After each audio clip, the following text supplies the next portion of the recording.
The call came in at 2:14 in the afternoon on a Thursday. I know the exact time because I'd just looked at my phone to check when my next client meeting was. I was a corporate litigation paralegal at a firm in downtown Ottawa 3 years in, finally feeling like I actually knew what I was doing.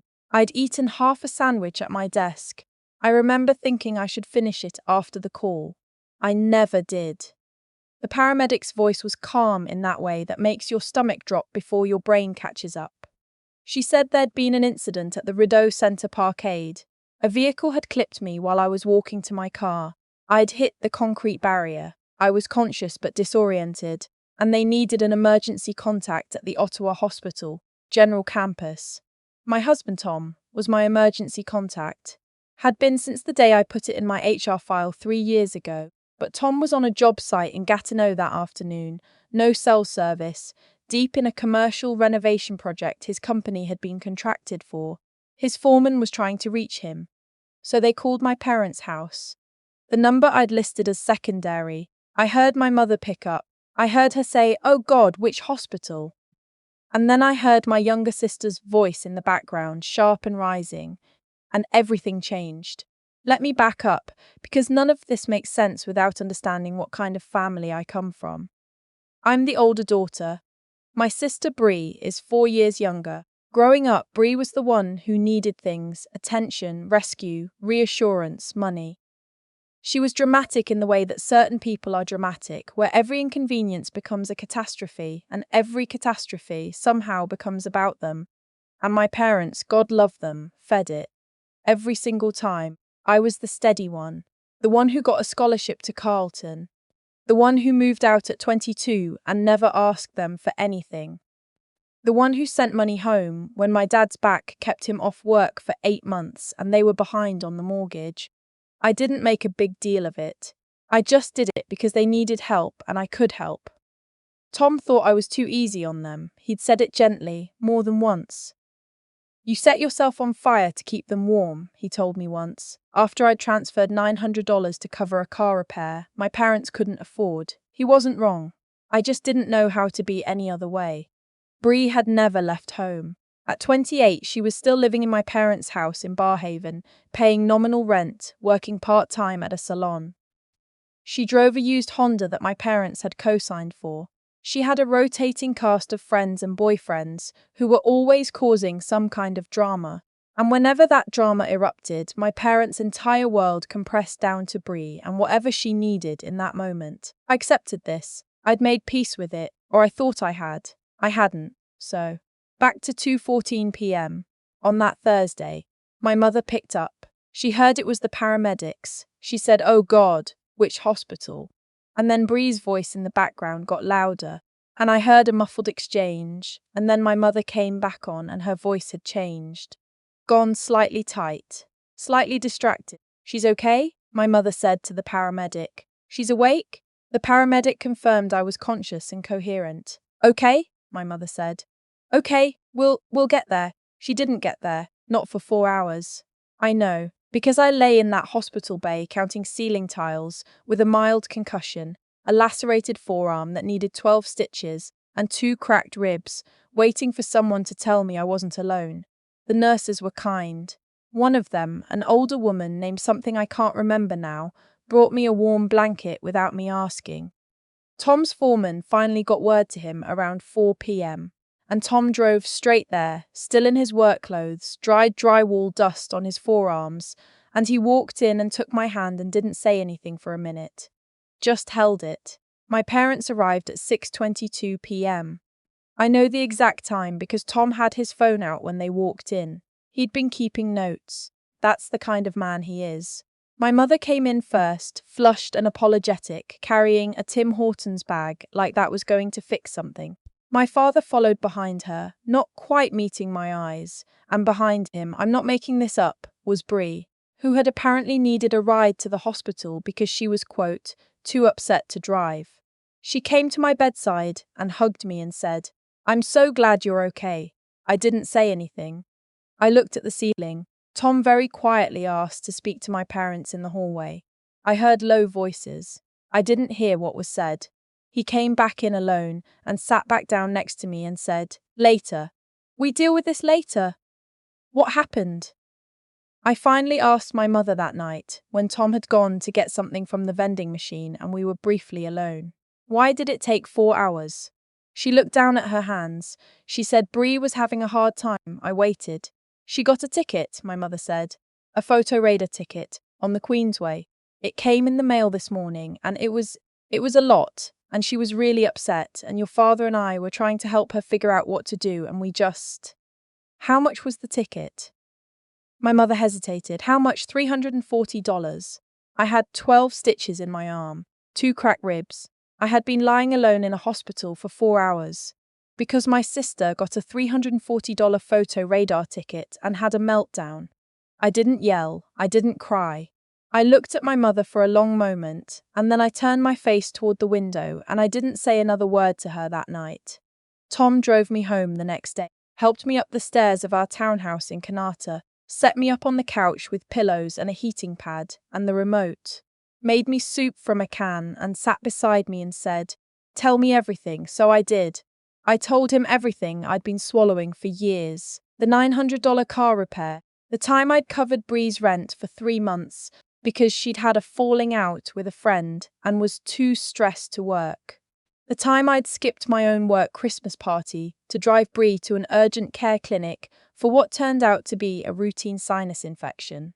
The time my parents hadn't come to Tom's and my housewarming because Bree had needed them that day for something I can no longer even remember. Tom listened to all of it without interrupting.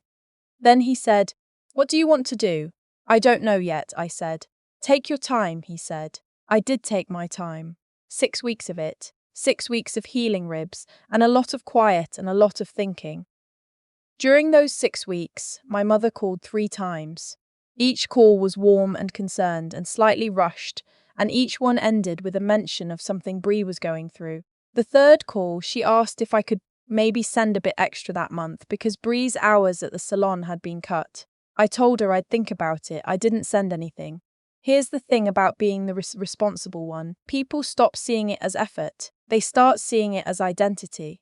Like it's just who you are, just the thing you do, and therefore there's no reason to acknowledge it or protect it or be grateful for it. I became a resource, a reliable utility, the one you could always count on, which really meant the one you never had to worry about, which really meant the one you could forget about. And I had let that happen. I'd trained them, without realizing it, to treat me like I didn't have a breaking point. The accident broke it for me. Not in a dramatic way, not in a way I announced, just quietly inside, like a door that swings shut on its own and latches. I stopped sending money in March. I just didn't transfer anything. I waited to see if anyone would ask why. My mother texted after 10 days. I said Tom and I were re-evaluating our budget and I'd let her know when things changed. She said, of course, and didn't push. Bree texted 2 weeks after that. She said she'd seen a jacket at the Rideau Centre, the same mall where I'd been hit, which, honestly, and asked if I could chip in for it because she'd had a rough month. I didn't respond for 3 days. Then I wrote back, "I can't right now, sorry." She replied with a thumbs up emoji and I haven't heard from her since. My father texted once in April. He said he hoped my ribs were feeling better. I said they were. That was the whole conversation. My firm hosted its annual client appreciation event at the NAC in May. It's not a massive gala, more of a formal dinner, maybe 80 people, partners and senior associates and key clients. But it's the kind of event I'd worked toward being included in. My supervising partner had recommended me specifically. I'd been asked to say a few words about a file I'd played a significant role on, a commercial dispute that had settled favorably after 14 months of work. Tom came with me. He wore the grey suit I love on him, and he held my hand during the cab ride and told me I looked like I belonged there. I did belong there. I had earned that room. I gave my remarks. They went well. Afterward, during the cocktail portion, one of the senior partners pulled me aside and mentioned that a full paralegal position was opening up, senior level, and that my name had come up in the conversation about who to promote. I was standing there, in a room full of people who respected me, holding a glass of sparkling water, being told that my work mattered, and I thought, this is my life. This is the life I built. Tom built it with me. Nobody handed me anything. I'd been carrying my family on top of it, invisibly, for years. Not anymore. In June, my parents called and asked if Tom and I wanted to come for Sunday dinner. It was the first real invitation in months, and I think they meant it genuinely. My mother made her roast chicken. My father fixed a loose cabinet hinge that had been bothering Tom last time we'd visited. It was almost normal. After dinner, while my father and Tom were in the living room, my mother and I did dishes, and she said, carefully, the way you say things you've been rehearsing. We're sorry we weren't there faster, at the hospital. We know that wasn't right. I kept drying a plate. I said, okay, Bree was really…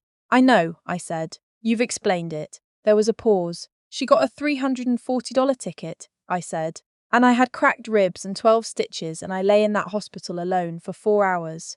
Tom drove in from Gatineau with drywall dust on his arms to be there before you were. I just want you to understand what that meant, what it said. My mother didn't argue. She didn't defend herself. She just stood there, and for maybe the first time in my life, I saw something like real shame on her face. Not guilt, not embarrassment, actual shame. I don't know why we keep doing this, she said quietly. With Bree, when she's upset, it's so loud, and you're always so okay, I said. I'm always okay. I know, you're not always okay. No, I said, I'm not, she cried a little. I didn't. I'd already done my crying in the car with Tom weeks before, in an empty parking lot outside a Canadian Tire, of all the places, when everything had finally come out of me in an ugly, gasping wave. I'd already grieved the version of my family I'd wanted them to be. This conversation was something different. This was just the truth being said out loud between two adults. Finally, we finished the dishes. I didn't go back to supporting them financially. I want to be clear about that. I didn't have some cathartic moment and then slide back into the old pattern. The door had closed. I was done. But I also didn't blow up the family. I know some people would have. Some people in my position would have sent one devastating text and gone no contact and been completely justified in doing so. I thought about it. I sat with it for weeks. What I decided instead was this. I would stay in relationship with my parents, but I would do it honestly. I would not pretend the hospital thing didn't happen. I would not pretend the years of it didn't happen. But I would also not punish them in perpetuity because they are older and genuinely trying, even if they are genuinely failing, and because Tom reminded me once that holding permanent resentment is just letting someone live rent-free in your chest. Bree is a different matter. Bree has never once acknowledged what happened. Not an apology, not a question about how I'm doing. Nothing. I am not maintaining a relationship with someone who saw me in a hospital bed, and still, months later, texted me asking me to buy her a jacket. That's not a relationship. That's a transaction she benefits from and I don't. So Bree is just gone. Not dramatically, not with a speech, just absent from my life the way you let a subscription lapse. I stopped renewing it. The promotion came through in July. Senior paralegal, a 22% raise.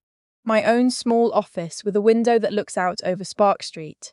Tom took me to Riviera for dinner to celebrate, the nice one on Murray. And we sat outside, even though it was a bit chilly, because I love eating outside. And we ordered the tasting menu and split a bottle of Burgundy and stayed until they were stacking chairs around us. He said, "You know what the best part of this year has been?" I thought he was going to say the promotion. "You stopped apologizing for taking up space," he said. I didn't know what to say to that. I looked at him across the table, this man who drove 40 minutes with drywall on his arms, because I needed someone who sat with me in a hospital room that smelled like antiseptic and didn't leave until I was home, who made me soup from a can and meant it more than anyone had ever meant anything. I said, "I love you." He said, "I know, I'm very lovable."